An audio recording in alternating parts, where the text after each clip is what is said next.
नमस्कार दोस्तों, स्वागत है आपका आपके अपनी यूट्यूब चैनल LKC स्टडी में, स्टडी हब में। आज हम करने वाले हैं क्लास 12 बोर्ड एग्ज़ाम बायोलॉजी में अध्याय 6 अपनी उसी सीरीज को आगे बढ़ाते हुए। और आपने देखा होगा कि हमारा मैथ का और केमिस्ट्री के कुछ समय से वीडियो नहीं आ रहा, तो आज से आपको प्रॉपर वीडियो मिलना स्टार्ट हो जाएगा। ठीक है, आप टेंशन नहीं लेना है।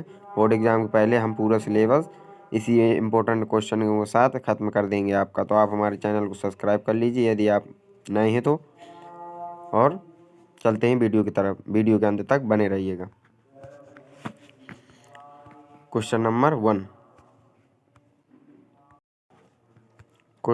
1 समजात अंग। समजात अंग और समरूप अंग में अंतर लिखिए एवं विशेष एक उदाहरण देकर समझाइए। प्रत्येक का एक एक उदाहरण देकर समझाइए। तो आप इस तरह से लिख सकते हैं समजात अंग और फिर बाद में समरूप अंग, या तो आप ऐसे बीच से खिंचा के भी लिख सकते हैं दोनों तरफ। ठीक है,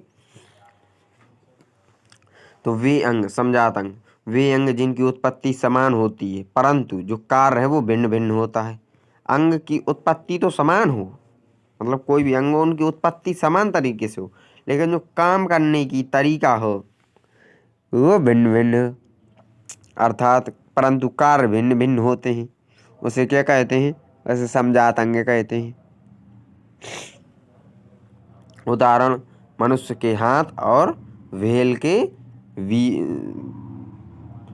फ्लीपर जिनसे वो पानी मतलब पंख भी कहते हैं हम उन्हें।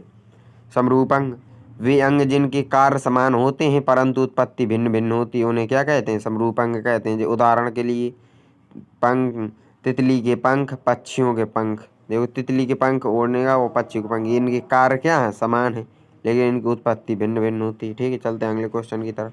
क्वेश्चन नंबर 2 अवशेषीय अंग किसे कहते हैं? मनुष्य में पाए जाने वाले 2 अवशेषीय अंगों के नाम लिखिए। तो हम देखो, आप कॉन्सेप्ट इस तरह से फंसाइए कि जो अवशेषीय अंग होते हैं वो पहले तो हम पे सक्रिय थे, मतलब पहले तो हमारे शरीर पे वो सक्रिय थे, आज वो हमारे शरीर पे उपस्थित तो हैं लेकिन उनका कोई काम नहीं है। जैसे वे अंग जो पूर्वजों में क्रियाशील थे, यानी पहले की मतलब सक्रिय थे, क्रियाशील थे, परंतु अब निष्क्रिय यानी कार्यहीन है, अब उनका कोई कार्य नहीं। उदाहरण अपेंडिक्स और अक्ल की डाँड़। अभी भी अक्ल की डाँड़ होती है, इसको कोई काम नहीं होता। अपेंडिक्स ये क्या है? ये पहली पाई जाती थी, ये क्लोरोफिल का पाचन करती थी, जिससे घास भी खा सकते थे, लेकिन अब ये सक्रिय नहीं है, इसलिए अब घास नहीं खा सकते क्योंकि अब उसका पाचन नहीं होता है, खा भी लेते हैं जैसे हम लोग। तो अब ये लघु उत्तरी क्वेश्चन आ गए हैं। क्वेश्चन नंबर 3 है संयोजक कड़ी से आप क्या समझते हैं? आर्कियोपटेरिक्स किसका संयोजक कड़ी है? तो आपको बताना दो उत्तर। वे जीव जो 2 विभिन्न समूहों के लक्षण प्रदर्शित करते हैं, ऐसे जीव जिनमें 2 समूहों के लक्षण प्रदर्शित हों, उसे क्या कहते हैं? संयोजक कड़ी कहते हैं। आर्कियोपटेरिक्स सरीसृप और पक्षियों के बीच की संयोजक कड़ी है। किसकी? सरीसृपों और पक्षियों की, दोनों की बीच की संयोजक कड़ी है। चलते हैं क्वेश्चन नंबर अगले की तरफ।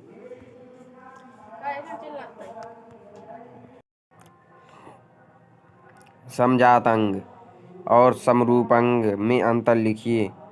प्रत्येक का एक उदाहरण दीजिए। समजात अंग जिनकी उत्पत्ति समान हो परंतु कार्य भिन्न होते हैं। उदाहरण मनुष्य के हाथ। ये क्वेश्चन आपको करवा चुके हैं। चलते हैं अगले क्वेश्चन की तरफ। ये रिपीट हो गया स्लाइड थोड़ा। अवशेषीय अंग किसे कहते हैं? मनुष्य में पाए जाने वाले किन्हीं 2 अवशेषीय अंगों का विस्तार से वर्णन कीजिए।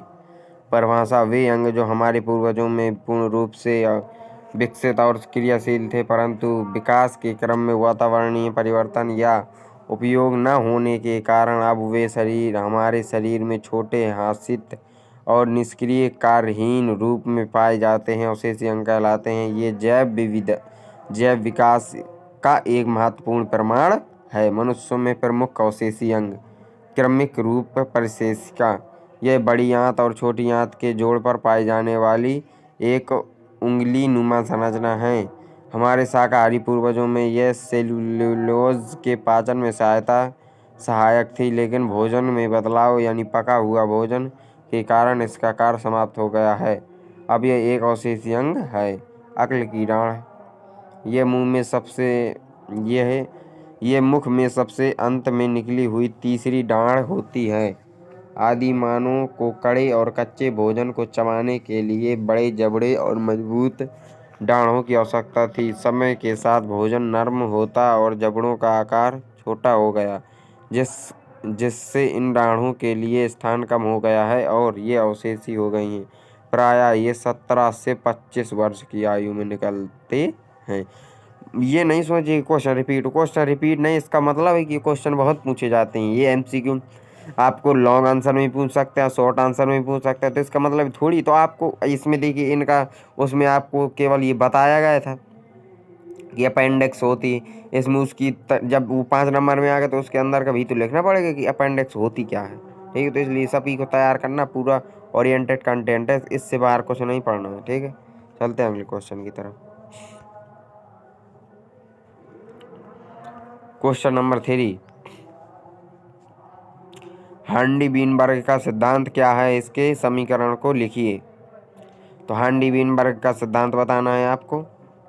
क्वेश्चन नंबर आंसर प्रिंसिपल यानी सिद्धांत। हार्डी-वीनबर्ग के सिद्धांत के अनुसार एक बड़ी यादृच्छिक संगम वाली समदृष्टि में एलील आवृत्तियां और जीन प्रारूप आवृत्तियां पीढ़ी दर पीढ़ी स्थिर रहती हैं, जब तक कि कोई बाहरी कारक जैसे उत्परिवर्तन, प्राकृतिक चयन, जीन प्रवाह, आनुवंशिक अपवाह आदि प्रकाश न डालें। इसे आनुवंशिक संतुलन भी कहते हैं। समीकरण, यदि एक जीन के 2 एलील ए और स्मॉल ए हैं,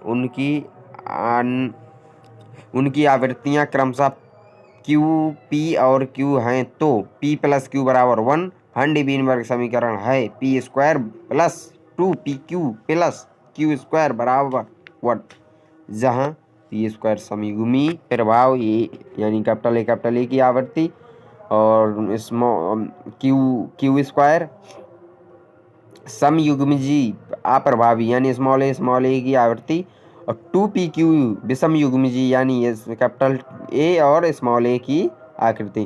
तो आपको ये समझना है केवल, मतलब इसका जो मेन है, आपको जरूरी नहीं कि ये सब लिखो। यदि याद हो जाए तो बहुत अच्छी बात है, ये वाला फॉर्मूला नहीं, ये भी हो जाता है, इसी से ही काम हो जाएगा। ठीक है, आपको लिखना p प्लस क्यू बराबर 1, इसे हार्डी-वीनबर्ग का नियम कहते हैं। p समयुग्मजी यौगिक और क्यू विषमयुग्मजी यौगिक, मतलब अभी ये 2 को आपको लिख देना है, बस इतने में ही हो जाएगा। सो इस चैप्टर से ज़्यादा क्वेश्चन नहीं बनता है, जितने बनते हैं तो वो हमने आपको प्रोवाइड कर दिए हैं। सो आप हमारे चैनल को सब्सक्राइब कर दें और वीडियो को लाइक कर दें। मिलेंगे किसी नेक्स्ट वीडियो के साथ, तब तक के लिए जो है।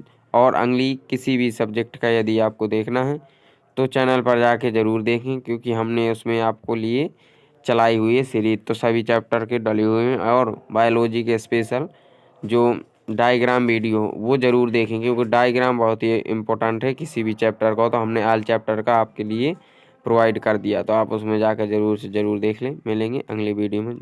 जय Hind, thank you so much.